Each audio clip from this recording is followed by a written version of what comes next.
ஹாய்டா தினேஷே. So இன்றைக்கி date பார்த்தோன்னா 2/11/2025 Sunday November. ஓகேவா? ஸோ இப்போது இந்த வீடியோக்கான கண்டென்ட் என்னென்னா சங் காஸ்ட் ஃபேலசி அப்படின்னு ஒரு கண்டென்ட். சங் காஸ்ட் ஃபேலசி அப்படின்னா என்னென்னா எப்படி சொல்கிறது, செலவுன்றது ஒன்று. லைக் நீ செலவு பண்ணிட்டுன்றதுக்காக அந்த விஷயத்த நீ திருப்பி செலவு பண்ணக்கூடாது. ஸோ அந்த மாதிரி தான் வரும். நான் லைக் சொல்கிறேன் இப்போது. ஸோ என்னென்னா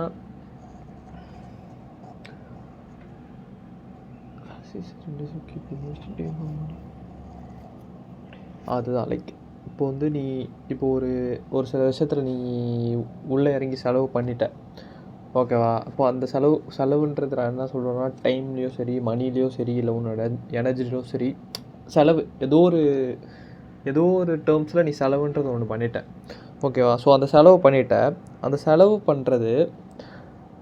பண்ணிட்ட.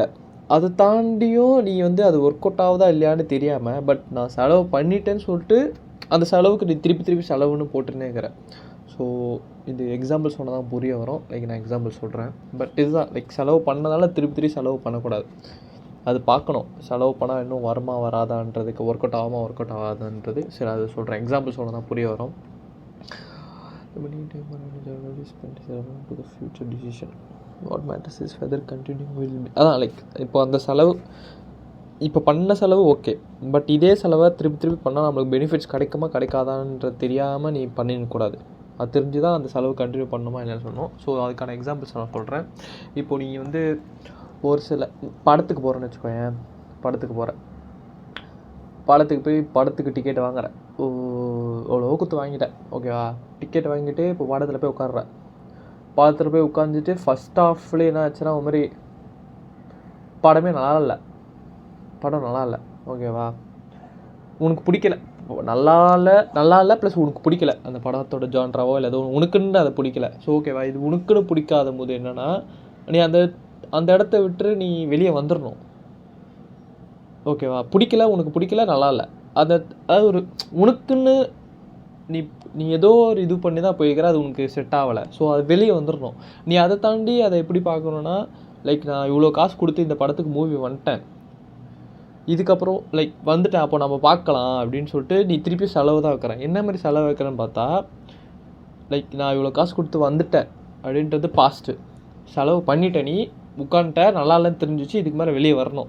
பட் அதை தாண்டி வந்து நீ என்னன்னா ஃப்யூச்சரில் வந்து நான் இப்போ செலவு பண்ணிட்டேன், ஸோ நான் திருப்பி உட்காந்து பார்க்குறேன் அப்படின்னு சொல்லிட்டு அந்த செலவுக்கு ஏற்ற மாதிரி பண்ணக்கூடாது. அது ஏன் பண்ணக்கூடாதுன்னு பார்த்தா, நிறைய விஷயம் அடி வாங்குவோம். அதில் சில விஷயம் என்னென்னு பார்த்தா, இப்போ உனக்கு அந்த படம் பிடிக்கல, செட் ஆகலைன்னு போது என்னென்னா, இப்போ திருப்பி நீ அந்த படத்தை உட்காந்து செலவு பண்ணிட்டுன்னு பார்த்தேன்னு வச்சுக்கோங்க, உனக்கு அந்த படம் முழுசாக பார்த்ததுக்கப்புறமும் பிடிக்கல, செட் ஆகலைன்னு தெரிய வந்ததுன்னா உனக்கு வந்து ரிக்ரெட்ஸ் மாதிரி வந்துடும். நிறைய முன்னாடி எழுஞ்சி வந்திருக்கலாமோ, யோசிச்சனே அப்படின்ட்டு அது ஒன்று வரும்.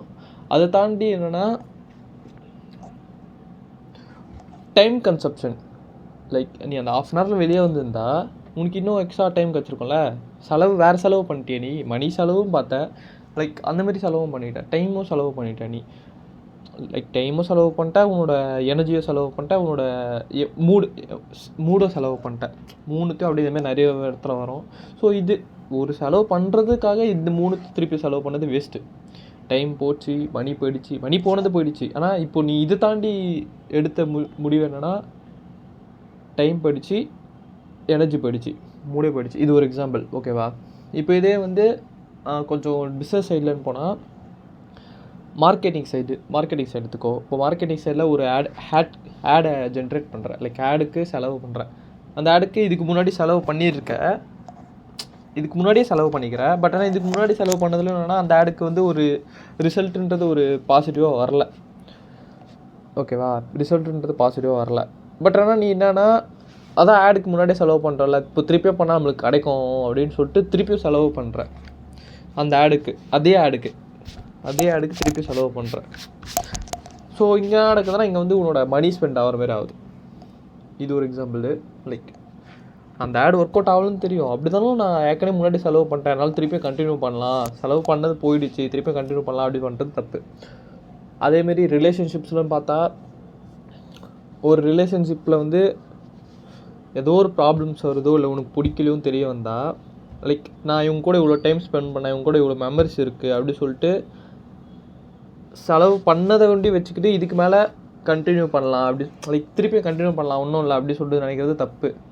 உனக்கு தெரியும் அது செட் ஆகாதுன்றதும், உனக்கு தெரியும் அது உனக்கு செட் ஆகலைன்றதும் ஒத்துக்காதுன்றதும். ஸோ அதை தாண்டியும் நீ செலவு பண்ணால் அது உனக்கு தான் கஷ்டம், அது வேஸ்ட்டு. அதுதான் சங்க் காஸ்ட் ஃபேலசி. நீ செலவு பண்ணிட்டேன்றதாக திருப்பி அவங்க கூட செலவு பண்ணணுன்னு ஞாபகம் இல்லை. மெமரிஸாக குட் மெமரிஸாக வச்சுக்கோ. செலவு பண்ணிட்டியா விட்டுரு, அதை விட்டு வெளியே வந்துடும் செட் ஆகணுன்ற இது ரிலேஷன்ஷிப்பில்.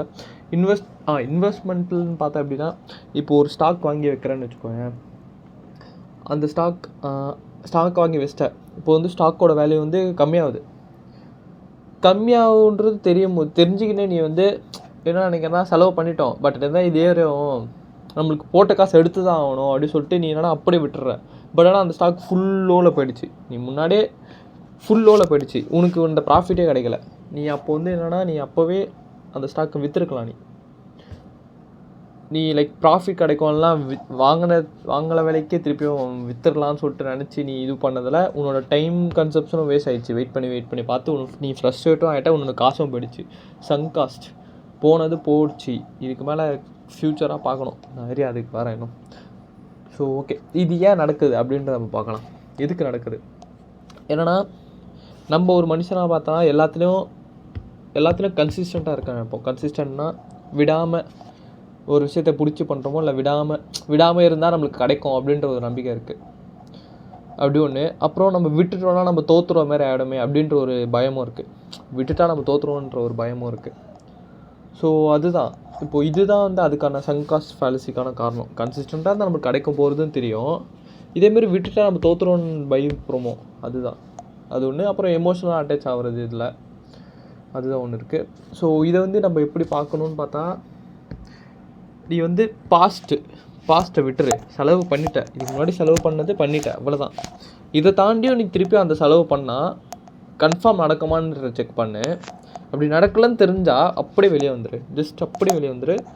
ஏன்னா திருப்பியும் காசோ டைமோ ஏதோ ஒன்றா செலவுன்றதை பண்ணாத. செலவு பண்ணி அடிக்கிறதே போகாத. அது அடுத்த அடுக்குனா அதேமாதிரி இருக்குமா இல்லை புதுசாக மாறுமான்றதை பாரு.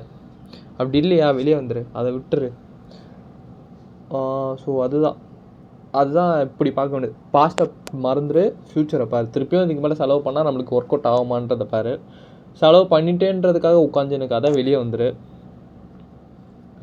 ஸோ இதுதான் சங்க் காஸ்ட் ஃபேலசின்றது, செலவு.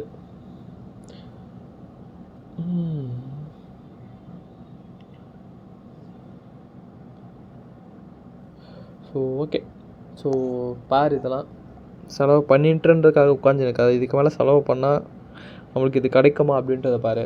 ஃபீல் பண்ணாத. ஸோ ஓகே, பாய்.